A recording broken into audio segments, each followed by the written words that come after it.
2009 पासून 2022 पर्यंत जे दोघे भाऊ बहीण एकमेकांसाठी कट कारस्थान रचत होते आणि ये बहन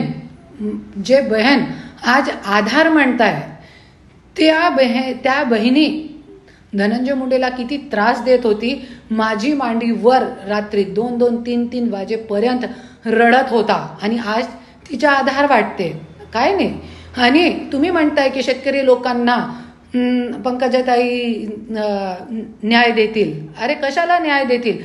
आज वैद्यनाथ कारखाना तुम्ही सांभाळू शकले नाही, पंगेश्वर कारखाना तुम्ही बंद केला. अरे गोरगरीब लोकांचे पैसे न देता हे दोघे कारखाने तुम्ही बंद केले. आज भी ऊसतोड कामगारांचे पैसे 30-30, 40-40 कोटी दोघे कारखान्यामध्ये अडकलेले आहे, पण तुम्ही देत नाही.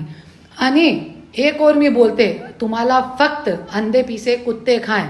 तुम्ही जे काम करताय त्याच्यामध्ये तुम्ही गुंड लोकांना फक्त बल देताय.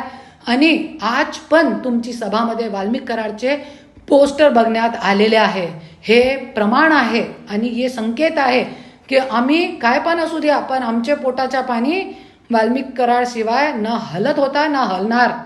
आणि त्याच्यासाठी आज तुम्ही लोकांना परलीमध्ये कोणी नवीन व्यक्ती नकोय. गुंडगर्दी संपवतील. जरी कोणी माझ्यासारखा नवीन आला, कोणी दुसरा नवीन आला, तो गुंडगर्दी संपवतील. तुमच्या जे राजकारण आहे ते संपवतील. त्याच्यासाठी तुम्ही दोघे भाई बहीण एकत्र आलेले आहे. कोई जनताची सेवा, शेतकऱ्यांची सेवासाठी तुम्ही नाही आलेले आहे.